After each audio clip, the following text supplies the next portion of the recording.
Hello दोस्तों, आप सभी का स्वागत है हमारे यूट्यूब चैनल एजुकेशन इंस्टीट्यूट में। आज हम पढ़ेंगे कक्षा 7 का मैथ का पहला चैप्टर पूर्णांक।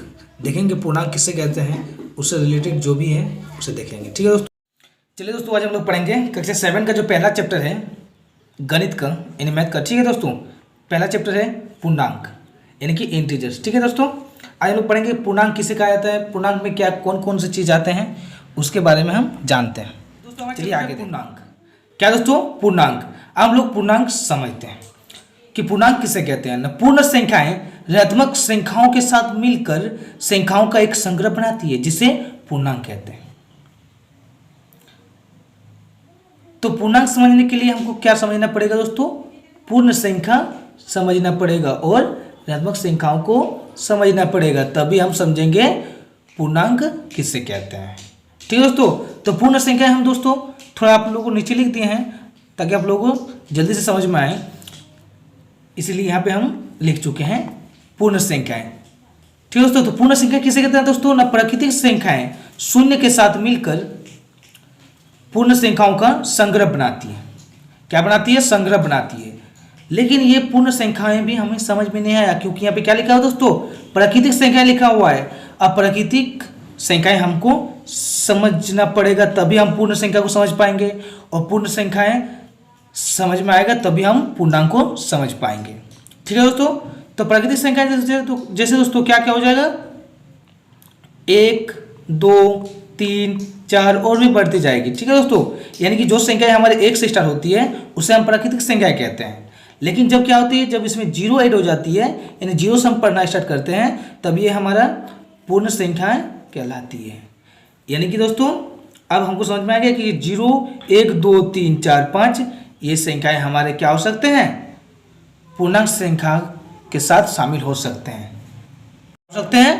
न, पूर्णांक संख्याओं के साथ शामिल हो सकते हैं। यानी कि हम लोग अभी सब पढ़े कि प्राकृतिक संख्याएं जो होती हैं वो 1 2 3 4 5 और भी जाते रहेगी। ठीक है दोस्तों, लेकिन जब 0 उसमें ऐड हो जाती है यानी कि 0 से जब हम गिनना स्टार्ट करते हैं तब हमारा क्या हो जाता है, यानी 0 1 2 3 4 5 तब ये क्या हो जाती है दोस्तों, न पूर्ण संख्याएं हो जाती है। ठीक है दोस्तों, अब उसी में क्या है दोस्तों, एक ऋणात्मक संख्या है। क्या दोस्तों, ऋणात्मक संख्या है। क्या दोस्तों, ऋणात्मक संख्या है। तो ऋणात्मक संख्या क्या होती है दोस्तों, जिस नंबर पे क्या होती है माइनस का साइन लग जाती है, यानी कि -1 -2 -3 ये सब क्या है दोस्तों, ऋणात्मक संख्याएं हैं। ठीक है दोस्तों, क्या है, ऋणात्मक संख्याएं। अब हमको ऋणात्मक संख्याएं भी समझ में आ गया। ठीक है दोस्तों, समझ में आ गया। अब हम लोग क्या पढ़ते हैं, हम लोग को पूर्ण संख्या और ऋणात्मक संख्या दोनों संख्या मिल गया। हमको तो पूर्ण संख्या और ऋणात्मक संख्या दोनों मिल गया। अब हम लोग पूर्णांक आसानी से समझ सकते हैं। ठीक है दोस्तों, पूर्णांक हम लोग अब आसानी से समझ सकते हैं। यानी कि किस तरह समझेंगे दोस्तों, -1 0 1 2 3 ये सब संख्याएं क्या है दोस्तों, हमारा पूर्णांक संख्या है कि नहीं दोस्तों, पूर्णांक संख्या। क्योंकि अभी हम लोग क्या पढ़े ना, पूर्ण संख्याएं ऋणात्मक संख्याओं के साथ मिलकर क्या बनाती है, पूर्णांक संख्याओं का एक संग्रह बनाती है। ठीक है दोस्तों, यानी कि संख्याओं की संग्रह बनाती है जिसे हम क्या कहेंगे, पूर्णांक कहेंगे। यानी कि पूर्णांक का संग्रह हमको मिल गया। -1 -2 और भी हो सकता है दोस्तों, इधर -2 -3। ठीक है दोस्तों, इधर जैसे बढ़ते जाएगा। दोस्तों हम आप लोग को बताते हैं धनात्मक संख्याएं। ठीक है दोस्तों, घनात्मक संख्या किसे कहते हैं दोस्तों, घनात्मक संख्या जैसे 1 2 3 4 ये सब क्या है दोस्तों, जितना भी बढ़ते जाएगा आगे। ठीक है दोस्तों, ये सब हमारे धनात्मक संख्याएं होते हैं। ठीक है दोस्तों, और ऋणात्मक संख्या तो हम आप लोगों को बता ही चुके हैं। ऋणात्मक संख्या किसे कहते हैं, ऋणात्मक संख्या किसे कहते हैं दोस्तों, जितने भी -1 -2 -3 ये सब क्या है दोस्तों, हमारे ऋणात्मक संख्याएं।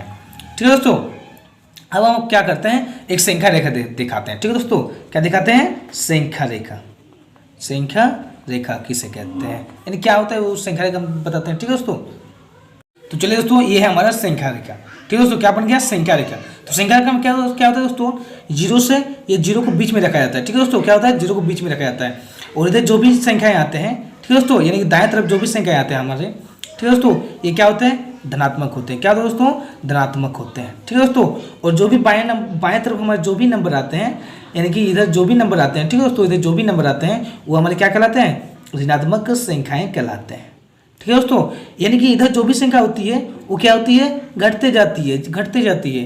वो धनात्मक क्या होती है दोस्तों, ये संख्याएं बढ़ते जाती है। ठीक है दोस्तों, क्या होती है, ऋणात्मक में बढ़ती जाती है। यानी कि ऋणात्मक में जो संख्या जितना बड़ा होगा वो उतना ही छोटा होगा, और धनात्मक में जो संख्या जितना बड़ा होगा उतना ही बड़ा होगा। ठीक है दोस्तों, यानी कि ऋणात्मक में हम लोग पढ़ें कि जो भी संख्या बढ़ती जाएगी वो उतना घटती जाएगी, और धनात्मक में क्या होगा दोस्तों, जितना संख्या बढ़ती जाएगी वो उतना ही बढ़ती जाएगी। ठीक है दोस्तों,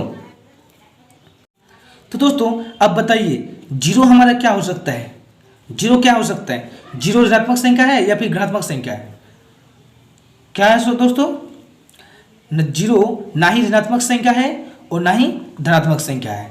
जीरो क्या है दोस्तों, ये एक पूर्णांक है। क्या है दोस्तों, ये एक पूर्णांक है। हम लोग पढ़े कि पूर्णांक में क्या होता है दोस्तों, पूर्ण संख्याओं और ऋणात्मक संख्याओं को जोड़कर बनाया जाता है। तो पूर्ण संख्या में क्या होता है दोस्तों, प्राकृतिक संख्या आता है, और प्राकृतिक संख्या दोस्तों क्या है दोस्तों, पूर्णांक है। क्या है, जीरो क्या है दोस्तों, एक पूर्णांक है। ये हमारे लिए बहुत ही इंपॉर्टेंट है। ठीक है दोस्तों, अब हम लोग पूर्णांक इसको क्यों कहेंगे, क्योंकि हम लोग पढ़े कि पूर्णांक किसे कहते हैं, पूर्णांक हम लोग समझते हैं, पूर्णांक हम लोग पहले ही समझ लें और एक बार हम लोग रिपीट करते हैं। ठीक है दोस्तों, पूर्णांक किसे कहते हैं, तो जीरो क्या है दोस्तों, पूर्णांक हम लोग पढ़ लें। अब पूर्णांक किस क्यों कहेंगे इसको हम लोग देखते हैं। तो पूर्णांक किसे कहते हैं वो हम लोग चीज देखते हैं कि पूर्ण संख्याएं और ऋणात्मक संख्याएं जब मिलती है तो पूर्णांक निर्माण करती है, और उसमें क्या है दोस्तों, पूर्ण संख्याएं। तो पूर्ण संख्या हम लोग पढ़े, पूर्ण संख्या क्या होता है दोस्तों, जो संख्याएं जीरो से स्टार्ट होती है, जीरो से स्टार्ट होती है कि नहीं दोस्तों, तो बस ये जीरो हमारा क्या है दोस्तों, पूर्णांक है। ठीक है दोस्तों, ना ये ऋणात्मक संख्या है और ना ही धनात्मक संख्या है। ठीक है दोस्तों, समझ में आ गया दोस्तों। संख्या रेखा पर जो भी इंपॉर्टेंट क्वेश्चन आते हैं उसको हम लोग पढ़ते हैं। ठीक है दोस्तों, तो यहाँ पे कुछ इंपॉर्टेंट हम नोट लिख दिए आप लोगों को। ठीक है दोस्तों, एक नंबर देखिए कि सबसे बड़ा कोई पूर्णांक नहीं होगा और सबसे छोटा पूर्णांक नहीं होता है, किसमें, संख्या रेखा पर। तो पूर्णांक में क्या है दोस्तों, ऋणात्मक संख्याएं और धनात्मक संख्या दोनों आ जाते हैं। तो धनात्मक क्या क्या दोस्तों, इधर बढ़ती जाएगी तो हमको तो पता नहीं चलेगा सबसे बड़ी संख्या को, कुछ भी हो सकता है, अनंत मतलब हमको पता नहीं है। ठीक है दोस्तों, और क्या होगा सबसे छोटी, छोटी मतलब क्या होगा दोस्तों, माइनस की तरफ यानी कि ऋणात्मक की तरफ आएगा। ठीक है दोस्तों, यानी कि ये भी इधर चलती जाएगी, यानी कि ये भी हमको पता नहीं होगा। इसलिए यहाँ पे लिखा हुआ है दोस्तों कि सबसे बड़ा कोई पूर्णांक नहीं होता है और सबसे छोटा भी कोई पूर्णांक नहीं होता है।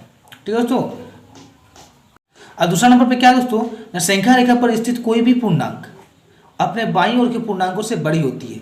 तो बाईं मतलब कौन वाला दोस्तों, ये वाला हमारा बायां है कि नहीं दोस्तों, ये हमारा बायां है। और क्या होता है दोस्तों, बाईं तरफ से क्या होती है, बड़ी होती है, कौन वाला, दाईं तरफ वाला। ठीक है दोस्तों, यानी कि ये तो हमारा धनात्मक है, ये तो एकदम बड़ी होगी। ठीक है दोस्तों, अगर मान लीजिए -8 है तो -7 इससे बड़ा हो गया नहीं। ठीक है दोस्तों, -6 इससे बड़ा होगा, -5 इससे बड़ा होगा, -4 इससे बड़ा होगा। ठीक है दोस्तों, अब हम कुछ चीज़ देखते हैं, जैसे दो घनात्मक पूर्णांकों का योग क्या हो सकता है, धनात्मक या फिर ऋणात्मक। ठीक है दोस्तों, तो दो घनात्मक पूर्णांक को हम लोग लेते हैं और उसका योग करते हैं। ठीक है दोस्तों, जैसे क्या हो जाएगा, दो योग मतलब प्लस होता है, और मान लीजिए हम 5 यहाँ पे, ये भी हमारा पूर्णांक है कि नहीं दोस्तों। तो जब हम दो घनात्मक पूर्णांकों को जोड़ते हैं तो क्या होता है, तो मान लीजिए 2 और 5 कितना हो गया, 7। तो 7 क्या है दोस्तों, ये हमारा धनात्मक, यानी जब दो घनात्मक पूर्णांकों को हम अगर जोड़ेंगे तो क्या हो जाएगा दोस्तों, घनात्मक संख्या ही प्राप्त होगा। इसमें देखते हैं क्या लिखा दोस्तों, तो दो ऋणात्मक पूर्णांकों का योग क्या हो सकता है, धनात्मक या फिर ऋणात्मक। तो दो ऋणात्मक बोला गया है दोस्तों, तो ऋणात्मक मतलब क्या है, जिसमें माइनस होगा, यानी -5, और क्या करना हमको योग करना है, यानी प्लस, और क्या बोला दो ऋणात्मक, यानी कि और एक हमको लेना है। तो क्या हो जाएगा दोस्तों, यहाँ पे -2 लेते हैं। ठीक है दोस्तों, तो ये क्या होगा, धनात्मक होगा या फिर ऋणात्मक, तो हम लोग देखते हैं इसको बना के। तो -5 और प्लस माइनस क्या होता है दोस्तों, -2, यानी कितना हो जाता है, कितना हो जाएगा दोस्तों, माइनस क्या होता है हमको पता है कि प्लस होता है, यानी कि 5 और 2 कितना होता है, 7, और माइनस माइनस जब इस तरह होता है तो साइन क्या होता है दोस्तों, माइनस ही लगता है। यानी कि जब दो ऋणात्मक पूर्णांकों को जोड़ा जाता है तो हमारा ऋणात्मक ही प्राप्त होता है। ठीक है दोस्तों, ऋणात्मक संख्या ही प्राप्त होता है। तो दोस्तों अब हम लोग समझेंगे योज प्रतिलोम मतलब क्या होता है। योज प्रतिलोम मतलब क्या होता है दोस्तों, अगर कोई नंबर हमारा माइनस है तो वो प्लस हो जाएगा, और अगर कोई प्लस है तो माइनस हो जाएगा। ठीक है दोस्तों, जैसे यहाँ पे लिखा हुआ है किसी पूर्णांक a, ठीक है दोस्तों, अगर इसका योज प्रतिलोम क्या होता है, -a होता है, तो इसके विपरीत का योज प्रतिलोम क्या हो जाएगा दोस्तों, योज का प्रतिलोम क्या हो जाएगा दोस्तों, इसका विपरीत का a हो जाएगा। ठीक है दोस्तों, क्या हो जाएगा, a हो जाएगा। यानी कि अगर हम इन दोनों को जोड़ते हैं, यानी कि इसका देखिए दोस्तों, दोस्तों इसको हम लोग इस तरह से भी याद रख सकते हैं, a प्लस इसका योज प्रतिलोम -a, यानी क्या हो सकता है, 0 आंसर होगा, -a इसका क्या हो जाएगा दोस्तों प्लस ए, यानी साइन चेंज हो जा रहा है, तो क्या हो जाएगा दोस्तों 0 होगा। यानी कि दोस्तों मान लीजिए अगर हम किसी नंबर लेते हैं जैसे 7, तो इसका यूज प्रतिलोम क्या हो जाएगा दोस्तों -7 होगा कि नहीं। अगर हम इसको इस तरह रूप में बनाते हैं यानी क्या +7 और ये क्या है -7 हो जाएगा, तो क्या हो जाएगा दोस्तों 0 होगा कि नहीं। जैसे फिर क्या हो जाएगा दोस्तों -7 और ये क्या हो जाएगा +7, इन क्या हो जाएगा दोस्तों 0। ठीक है दोस्तों, फिर क्या हो जाएगा दोस्तों 7 है, यहाँ पे क्या है प्लस, यहाँ पे -7 इस तरह लिखते हैं। ठीक है दोस्तों, तो ये हम लोग समझ जाएंगे 7 + -7। ठीक है दोस्तों, प्लस -7 हो जाएगा। अब इसका क्या हो जाएगा दोस्तों 0, यानी कि यही वाला। ठीक है दोस्तों, हम समझा दें पहले। ठीक है दोस्तों, तो आज के लिए इतना ही। आप लोग कमेंट में बताएं कि इसका आंसर क्या होगा। ठीक है दोस्तों, 8, दूसरा नंबर है -7, तीसरा नंबर पे है -6। इन तीनों का आप यूज प्रतिलोम हमें कमेंट में जरूर बताएं ताकि हमको समझ में आए कि आप लोग समझ चुके हैं। ठीक है दोस्तों, यूज प्रतिलोम क्या होगा। ठीक है दोस्तों, इन तीनों क्वेश्चन का आप आंसर कमेंट में जरूर बताएं। ठीक है दोस्तों, अब इसका हम लोग चैप्टर कल पढ़ेंगे। ठीक है दोस्तों, यानी कि 1.1 हम लोग कल पढ़ेंगे। ठीक है दोस्तों, वीडियो अगर अच्छा लगे तो अपने दोस्तों को शेयर करें, कमेंट करें, सब्सक्राइब करने के लिए कहें। ठीक है दोस्तों, चलिए दोस्तों।